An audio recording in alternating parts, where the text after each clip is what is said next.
Father in heaven, we are going to look at a section of the Gospel of John this morning, and we ask that we will understand it rightly, we'll understand what's happening in the text, and also what it means to us right here.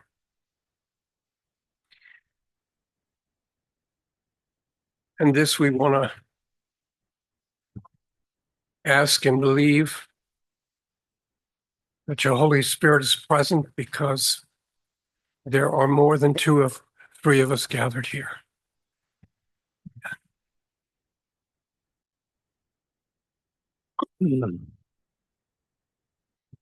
Sea of Tiberias is actually the Sea of Galilee,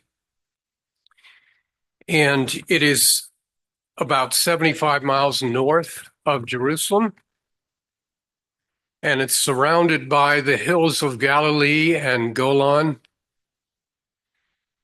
It's fed by the Jordan River system that starts in the far north at Mount Hermon. And the sea was surrounded by many fishing villages whose harbors actually nowadays, in the last 30 years, have been discovered as the water level has dropped in the sea. Villages such as Capernaum, Bethsaida, Magdala, Tiberias. The disciple Peter is from Bethsaida, which in Hebrew means house of fish, Bet Saida. In John chapter 21, Peter decides to do what he does best, some fishing. And 6 or 7 of the other disciples are with him. You know, if you consider John the writer as a separate person, it would be 7. But the best fishing could be found in the early hours before the sun came up, and then the fish could be sold that morning in the marketplace, you know, fresh fish.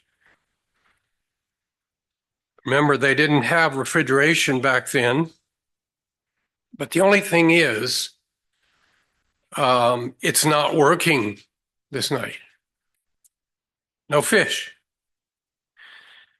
Talk about bad luck. Or was it luck?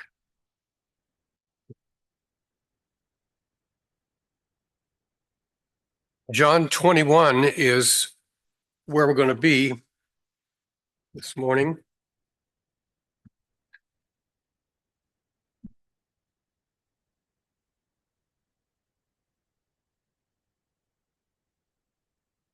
And I'd like to start off by reading verses 4 and 5. I have the New King James Version here. But when the morning had now come, Jesus stood on the shore, yet the disciples did not know that it was Jesus.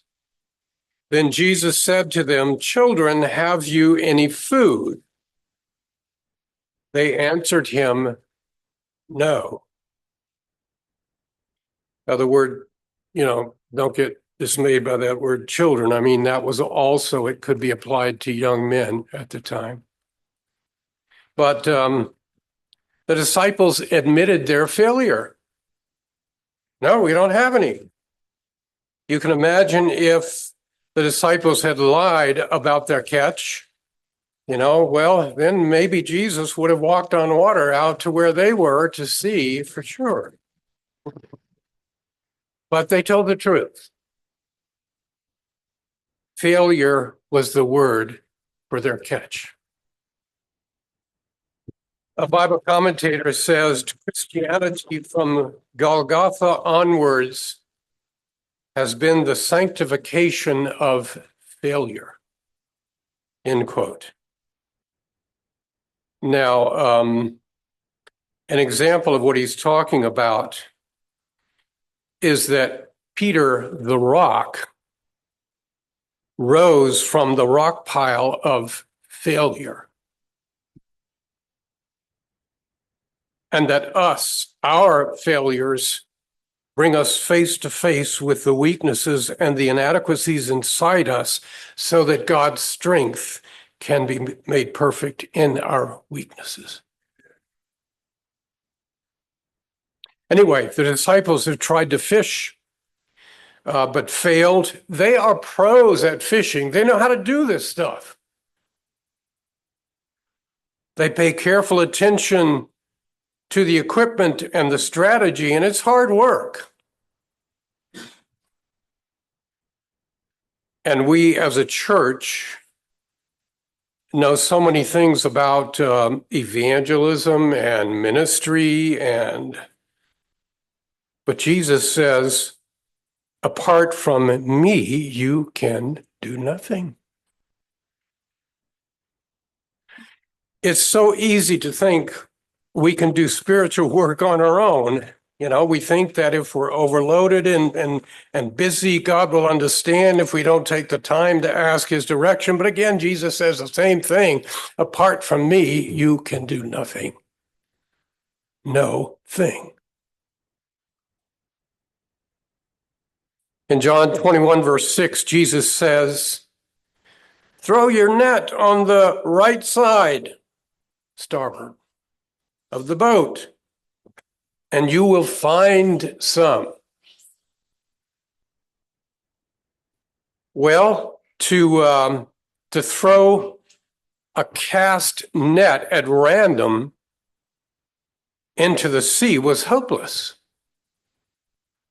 You know, only a school of fish captured by a trammel net could be picked up this way. You know, Jesus is still a stranger on the shore to the disciples. I mean, maybe this stranger could see a large school of fish from the shore. Whatever. Peter quickly spins the net over his head, and then he lets go. It drops into the sea like a parachute. And he watches the sinkers take it down. Sure enough, plenty of fish. In fact, 153 fish. You know, there's nothing significant about that number. It's just that there were so many. I mean, they took the time to count them and record it. John realizes it's the Lord, and he tells Peter. And then Peter does something that, he gets dressed so he can jump into the water and swim to shore. Actually, some translations, in this case, one of them is the King James Version, tells us in verse 7 that Peter was naked. Well, in this case, it's probably not the best translation for that word, at least. Jewish ideas of what was right, the complete nudity would offend their idea of that. You know, and it's also unlikely that a man would work through the cool hours of the night with nothing at all on. A better word would be stripped, you know, as in stripped for work or stripped of his outer garments, that type of thing. And the tunic that he puts on doesn't mean anything specific, you know, it just means an outer garment. But Peter would have put that on not so much to swim to shore as to greet Jesus when he got there. Among Jews, a greeting was a religious act. And for them, a religious act could not be performed naked. Anyway, Peter jumped in and rushed to the shore, and the other disciples followed him by boat. And verses 9 and 10 say this. Then, as soon as they had come to land, they saw a fire of coals there, and fish laid on it, and bread. Jesus said to them, "Bring some of the fish which you had just caught." And then we get a glimpse of the physical strength of Peter, because he drags the net ashore with those 153 fish in it. You know, back then there was a very small class of wealthy landowners in the Roman Empire, and they despised manual labor.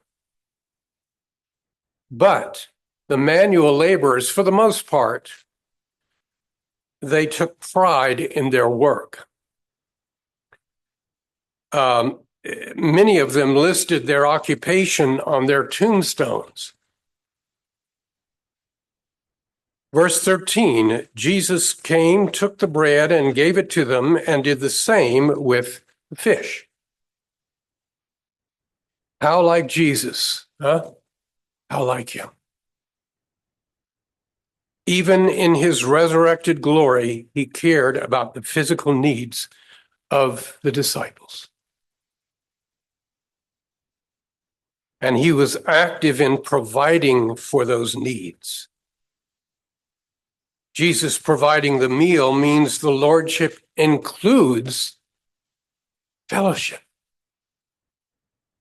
Lordship includes fellowship, but fellowship meant a lot to Jesus and his disciples, and there's a message there for his disciples today. Fellowship should mean a lot as well to his church today, just like it meant to the early church. Dietrich Bonhoeffer said, "Let the person who cannot be alone beware of community. And let the person who is not in community beware of being alone." End quote. That's from his book, Life Together. Basically saying both of them. The disciples are by a fire with Jesus on the shore. Peter probably remembers something that happened earlier beside another fire, but something that happened even earlier than that, a little bit. It was on that Thursday night before Jesus was arrested. They were with him in the upper room. Jesus was talking about going away and how the disciples would not be able to follow him. And Peter sensed that Jesus was talking about dying, and so he said, "Lord, why can't I follow you now? I will lay down my life for you." And then you remember Jesus rebukes him. He says, "Will you really lay down your life for me? I tell you the truth, before the rooster crows, you will disown me, and it'll be 3 times. You know, I doubt if Peter heard much of what Jesus said from that point on in the upper room. Peter didn't ask any more questions. After that, the questions are asked by Thomas and Philip. Peter was probably stunned by Christ's prophecy. Maybe he was thinking to himself, thinking something like, Jesus is wrong. He has no right to think so poorly of me, nor to speak that way in front of the others. I will never deny him, no matter what the others do. But you know what happened a few hours later by the fire, right? Peter says, I don't know this man, Jesus. And he says it 3 times, each time getting stronger. And by the 3rd time, he's cursing. What a fall from grace. To go from promising Jesus, you'll give your life, to go from that to cursing that you don't even know him.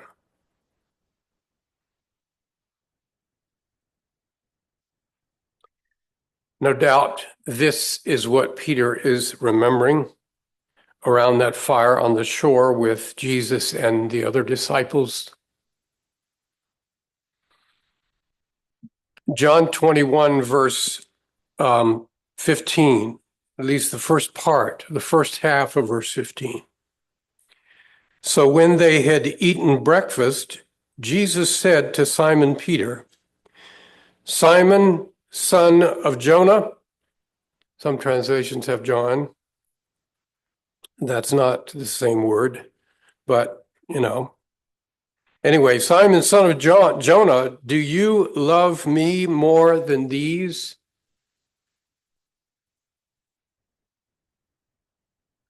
Did you notice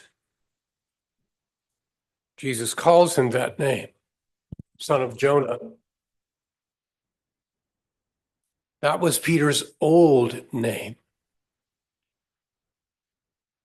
When Peter had been brought to Jesus back in chapter 1, Jesus greeted him saying, you are Simon, the son of Jonah. You shall be called Cephas, which is by interpretation a stone. Play on words, of course. That old name meant something small like a pebble, unstable thing, light. But Jesus said he was going to name Peter a rock, something that was very stable. He was saying that he was going to turn unstable Peter into a solid, courageous person. And now, when Jesus is recalling Peter's earlier denial, he goes back to calling Peter by his old name in order to remind Peter of his weakness.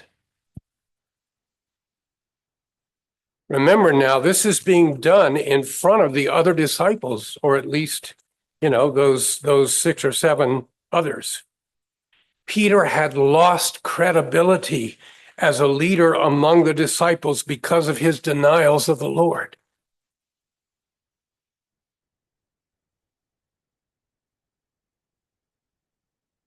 And what happens next is that Jesus asks Peter if he loves him. Jesus asks him 3 times, the same number of times that Peter denied even knowing Jesus. Some preachers have made too much of the fact that in Greek, different forms of the word love are used. Jesus uses agape and Peter uses phileo, but in some places in the Bible, they mean the same thing. And in John 21 here, the writer John is not trying to point out a difference in the type of love. In fact, the focus of Peter's conversation with Jesus is something else. It's what Jesus says at the end of verse 15. And Peter says, yes, you know that I love you. Jesus says, feed my lambs. The focus is Peter being commissioned to tend the flock of Christ. Jesus asked, "Do you love me?" again in verse 16 and again in verse 17. And in verse 17, it says that Peter was grieved. He was hurt because Jesus asked him the third time, not because Jesus used a different verb for love. And in verse 17, after Jesus asked, "Do you love me?" Peter said, "Lord, you know all things. You know that I love you." And Peter was right. The Lord does know all things about us. He knows the worst about us and loves us anyway. Romans 5:8 says, while we were still sinners, Christ died for us. And because God knows all things, he also knows the best about us, even though others don't.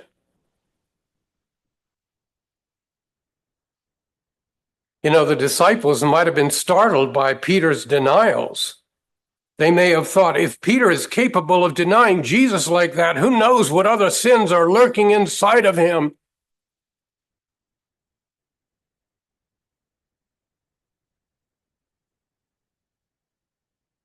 But Jesus knew better than that. He knew Peter's heart and he knew Peter's love. And at the end of verse 17, Jesus said, "Feed my sheep." Peter's forgiveness and his restoration were complete. Now, I want you to notice what Jesus did not say to Peter.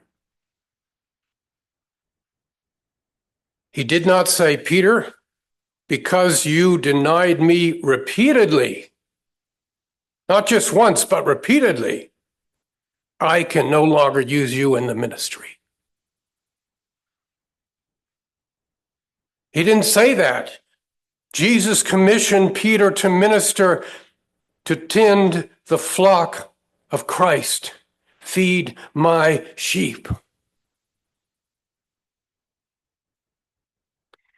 Peter was experiencing God's forgiveness and grace beside a charcoal fire on the shore of the Sea of Galilee.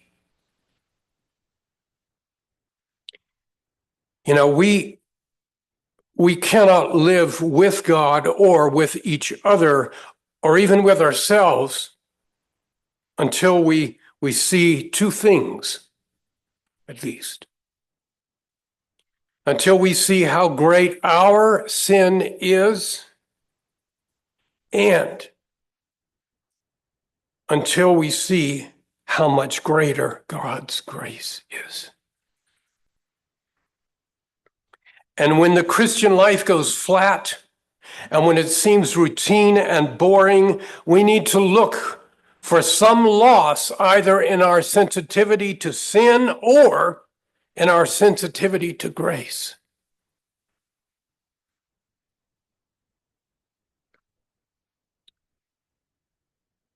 In thinking about forgiveness, there's a scene in the film called The Mission. It's from, years ago. It's not real modern. And I mean, it's not, Charlie Chaplin thing, but anyway, it's entitled The Mission, and it tells the true story of a Catholic priest named Gabriel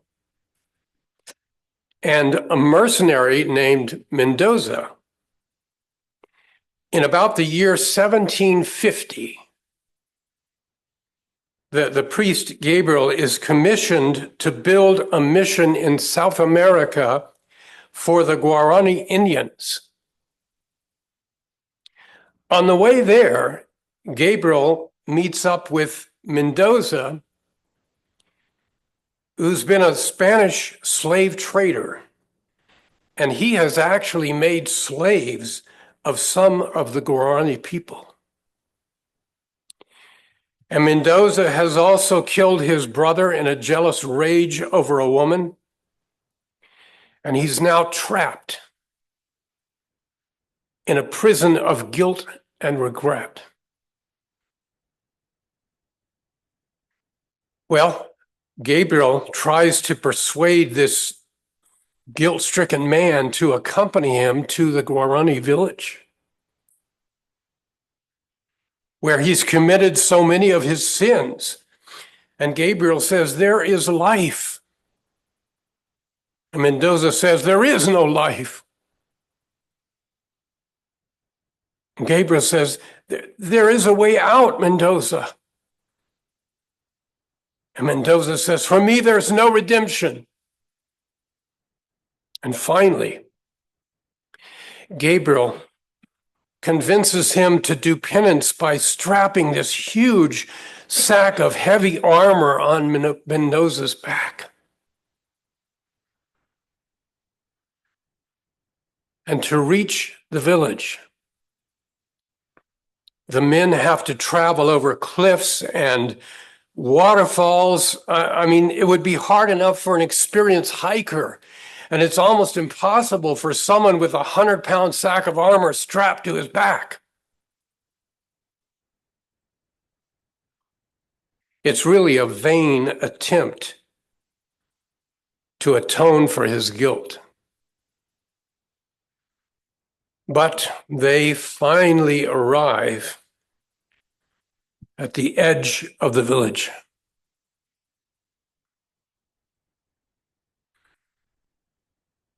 Mendoza is weak with exhaustion. The Guarani people, they're excited to see Gabriel, this priest. But they're shocked silence when they see Mendoza, the man who has taken away their wives and their husbands and their sons and daughters. No one moves. And then one man from the tribe approaches. He holds a knife in his hand, sharp and curved. He holds it up to Mendoza's neck, and Mendoza kneels down, motionless. He's anchored down by his sack of armor. He doesn't care anymore. There's no release. There's no atonement. He turns his neck upward, ready to receive what he deserves. The man stands over him.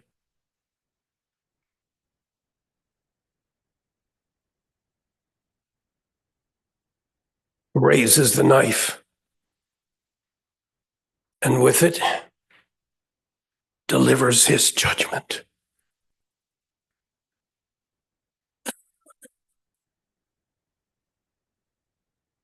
But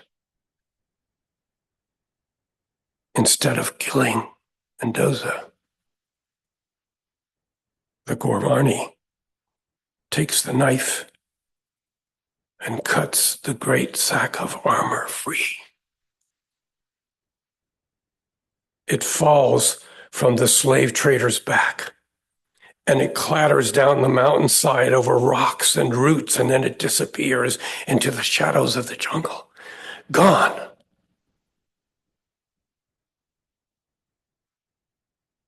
In this moment, Mendoza's face changes. His whole body changes. The darkness has turned to light. He begins to weep uncontrollably, And he clings to the Indian man's feet in contrition. It's a picture. It's a scene of forgiveness and mercy, grace.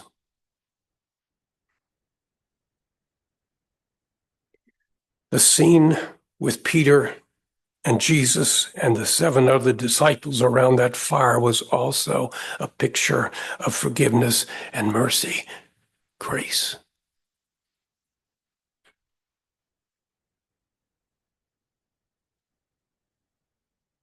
And then Jesus tells Peter that he actually is going to get the chance to lay down his life for Christ. He is. Verse 18 of John 21. Most assuredly, I say to you, when you were younger, you girded yourself and walked where you wished. But when you are old, you will stretch out your hands, and another will gird you and carry you where you do not wish. We don't have to wonder, well, what's this talking about? I mean, does it mean Peter is going to be in a nursing home somewhere when he gets old? We don't have to wonder that, because the very next verse, John tells us in verse 19, the second part of it, John writes, Jesus said this to indicate the kind of death by which Peter would glorify God. Now, the early church recognized the phrase, you will stretch out your hands, as a description of crucifixion. They recognize that. And also, when John describes Peter's death as a glorification of God, that was standard Christian language back then for martyrdom.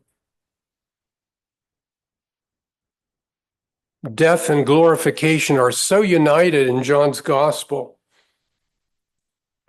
that in places like John 12:23, he talks about Jesus' death as his glorification. The same relationship now applies to Peter. Discipleship for Peter will not be only a ministry tending to the flock of Christ, but it will also be martyrdom that glorifies God.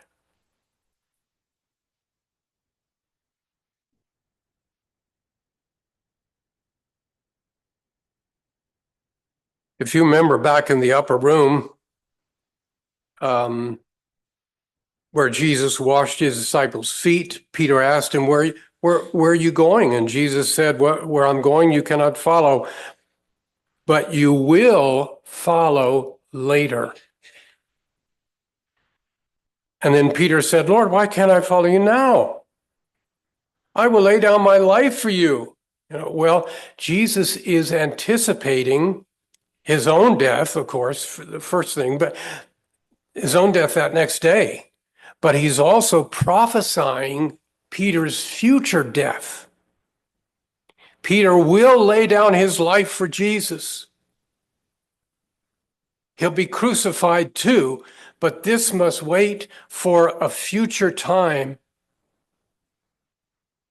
But for now, the important thing for Peter is the last line in John 21, verse 19. Jesus said to him, follow me. Peter will follow Jesus to the cross. But in the meantime, in the next verse, Peter's attention turns to John, the beloved disciple. Peter's probably encouraged by his own forgiveness and restoration by Jesus. So since he's feeling better, he asks about John's fate. Lord, what about him? Will John have a similar commission? Will John share a similar glorious martyrdom? Jesus' answer is very abrupt and to the point. He basically says, mind your own business, Peter. Really, it's not Peter's privilege to know how or when John will die.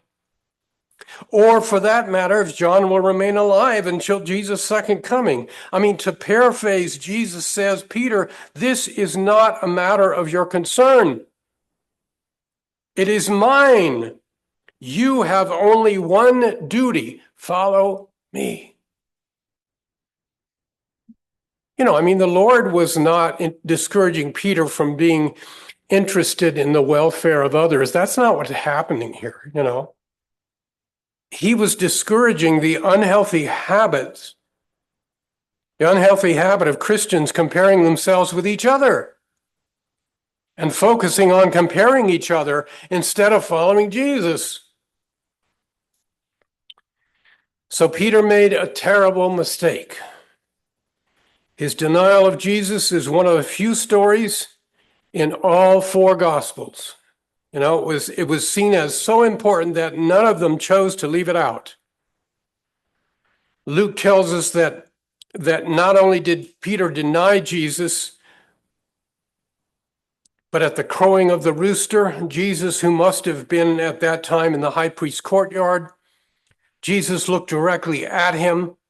Peter immediately remembered his promises of faithfulness, and then he went out and wept bitterly. And on that beach, when Peter found out it was Jesus, he ran to him. Yes. Peter ran to the only one who could heal his memories, the only one who could rewrite those terrible pictures and sounds of his recent past, like the courtyard, the charcoal fire, the servant girl. The miracle on the beach showed that despite Peter's failings, Jesus was still on his side. Cooking a good meal for friends, having fun filling their nets with fish, and then the invitation to declare his love 3 times drowned out the memory of his betrayal that haunted Peter. The last time Peter stood over a charcoal fire, he denied Jesus. And now Jesus makes him stand over another charcoal fire and review old memories and exchange them for new memories.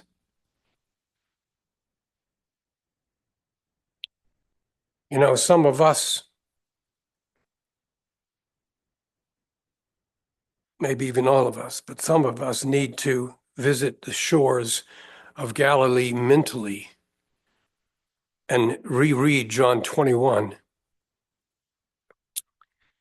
Because really, not only for our sakes, but the work of the church will go forward even more effectively when we're set free from some of our own destructive memories. And that happens like it happened with Peter. I mean, at least it starts to happen, right? Only through the mercy and forgiveness of God. And let me tell you, when that happens,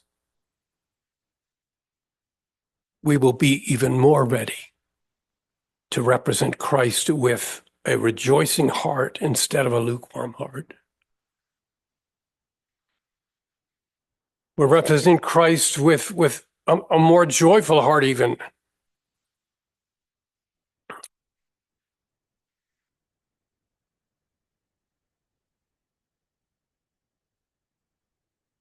I've got to close with this quote here. I mean, it's one of my favorite quotes from Ministry of Healing, page 251, I think. I mean, this first part here, it's so, when you listen to it, you read it, I mean, it's so obvious in some ways. Nothing, here's the quote, nothing tends more to promote health of body and of soul, body and mind, than does a spirit of gratitude and praise. That's the part that, I mean, you can think, well, that's obvious. No, nothing tends more to promote health of body and soul than does a spirit of gratitude or praise.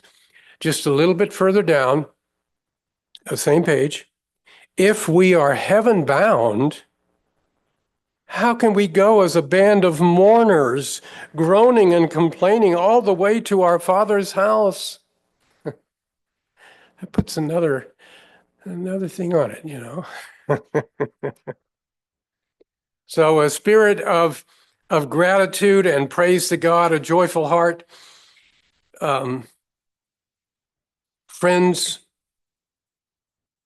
let's continue to follow Jesus Christ. Amen. Yeah, please join me in singing the hymn number 109, 109. It's Marvelous Grace.